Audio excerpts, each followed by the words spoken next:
Meron tayong meeting ngayon sa Alabang. Gagamitin ko sana yung crown, kaya lang bilad sa araw. Tapos magabok. Yun naman Starlet, ganun din. Yung Sprinter, walang makina. Nakita ko to bigla, kotse ni Mrs. Tara na. Eto na lang. Libre pa. Bakit naging libre? Aba, isipin mo, siya nagbayad ng toll gate. Kasi nagload na siya. Tapos, sobrang lakas ng araw ngayon. Ang daming harvest nitong solar natin. Galing kay EcoSource. Yan o, full charge na yan o. Yun o. Anong oras pa lang? 1:00 pa lang, full charge na. Tagos yan hanggang bukas. Pag ganyan kadami yung battery, tas ganito katindi yung araw. Ayos na yan. Yung sobrang harvest, dito ko nilalagay. So, libre na. Sa si Mrs. pa yung nagpakarga ng RFID. Di ayos, di ba? Yung crown, pag dinala ko, lilinisin ko pa, papalamigin ko pa yung aircon. Ito na lang.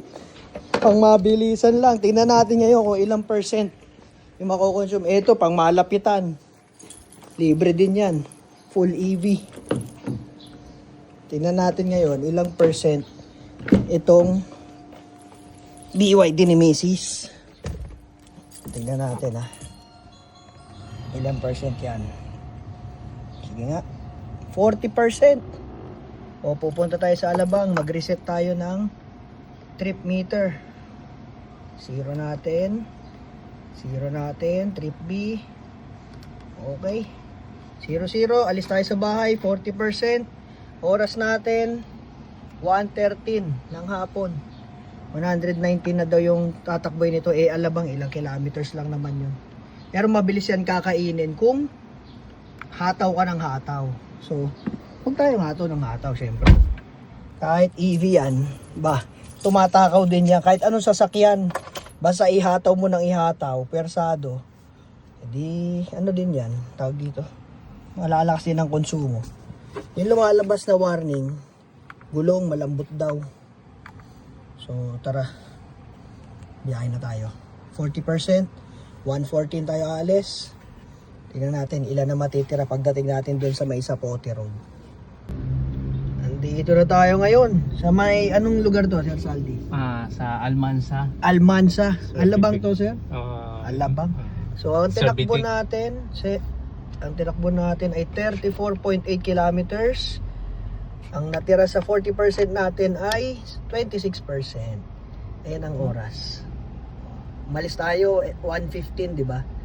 So, tamang biyahe lang, hindi naman super hataw, saktong-sakto lang. Medyo humahataw konti, pero maganda na yan ha. Full aircon, dire-diretso mula Kalamba. O ilang percent lang? 14. Pwede na. Computin na natin mamaya kung magkano sa Meralco yun. Tara, punta muna kami ni Sir Saldi. Sir Saldi, shoutout.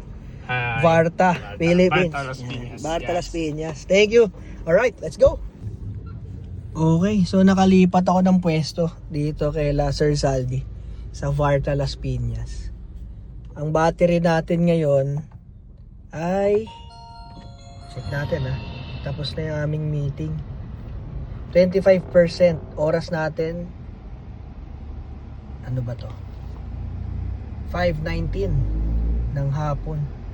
So ayan, tingnan natin kung makakauwi ba tayo sa Kalamba ng ilang percent. Patay ko muna, may kakarga lang ako na mga battery. Eto na, takbuhan na tayo pa uwi na Kalamba, 25%. Ang oras natin, 5:24. Takbo tayo papuntang Kalamba. Eco mode tayo. Normal mode lang tayo para at least kung ano yung normal driving. Alright. Okay, home sweet home. Andito na ako. Ang oras natin ay ayan, 6:17 ng paggabi na. Ang battery ko ay 7%. Umalis ako dito sa Kalamba 1:15. Bumalik ako ng 6:00 na. I-disregard nyo na yung oras. Ang tagdan na lang natin, yung 40% ko ay naging 7% na lang.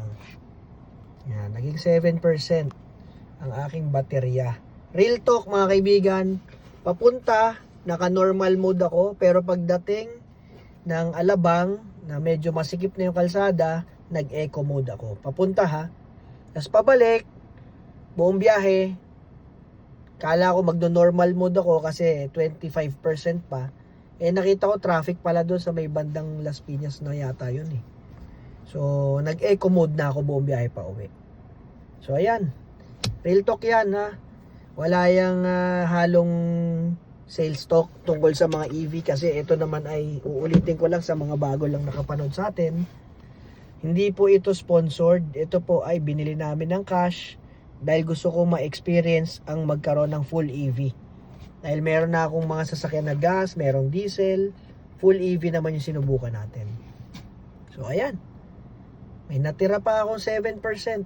Naka-aircon ako pa uwi. Naka-eco mode ako. Takbo ko 90, 100, ganyan. So, ayan. Medyo traffic din. Alam niyo naman, pag ganitong oras, uwian na. Kaya na lang mag-compute. Lumalabas na yung please charge na sign. Charge in time. So, ayan. Tinakbo ko total, papunta at pabalik, 73 kilometers. Papuntang Alabang hanggang pabalik ng Calamba, 73. So, yung 40% natin naging, ayan, 6 na lang, bumaba na. Pero naka-minor naman na tayo. So, ayan, ang katotohanan. Kukumputin natin, saglit lang. Okay, continuation. So, ang aking tinakbo ay 73 kilometers. Base sa computation ko mga kaibigan, 1.93 pesos per kilometer ang na-consume natin ngayon. Round trip yan. Calamba, Alabang, tapos Calamba ulit. Ngayon, pag kinonvert mo siya sa peso, lumalabas na tumataging-ting na 141 pesos lang ang round trip. Pwede na, di ba? 141 pesos. Calamba, Alabang, tapos Alabang, papuntang Calamba. 141 pesos lang. May kasama na yung konting heavy traffic dahil uwian nga yung pag-alis ko rito. Kaya inabot na rin ako nung dilim. Pero yun, ganun pa man, eco mode yan, na may kasamang normal mode. Pwede na, palagay ko 141 piso, wala pang dos. 1.93 pesos o 1.94 pesos per kilometer. So sa tingin ko yung sa ganung takbuhan ko kanina, wala nga pa akong alam na di gasolina or diesel engine na kayang gawin yung ganung consumption. Na wala pang 2 pesos per kilometer. Kasama na yung traffic condition na yun. So, okay na rin, di ba? Laking tipid. Kung nagsakay ako ng tao, alam nyo, yung konsumo nito, pag kaming 5 nung nagbagyo kami, ako, si Mrs., tas 2 bata, tas yung baby. Yung baby nasa tiyan pa. No? Bali, 5 na rin naman kami na. Tsaka mga gamit namin, pang 3 days na bagyo. So isipin mo lang, baby na lang yung 3 bag na yun na malalaki na maleta. Ganun din. 1 peso and ilang sentavo per kilometer yung compute namin. So talagang ganun. Hindi siya nag 2 pesos per kilometer. Kahit punuin namin to ng tao na may gamit, ihataw namin, ganun pa rin. Piso lang mahigit, walang dos. Hindi ko pa nasubukan mag 2 pesos per kilometer dito. Kahit hinahataw namin. So, laking tipid din. So, masabi ba nating sulit ang EV? Para sa akin, kung naka-solar kayo, yung 141 pesos na sinasabi ko kanina, wala na yun. Kasi, sinarge ko to, nung full charge na yung battery sa solar, lahat ng hina-harvest ng panel, tatapon na lang yun kasi puno na yung battery ko. Hindi naman ako nagbebenta sa Meralco ng kuryente. So, imbis matapon, kinarga ko rito. At yun yung 40% na itinakbo natin papuntang Alabang. So, yung 40%, may natira pang 6%. Kung i-convert sa peso, 141, pwede na.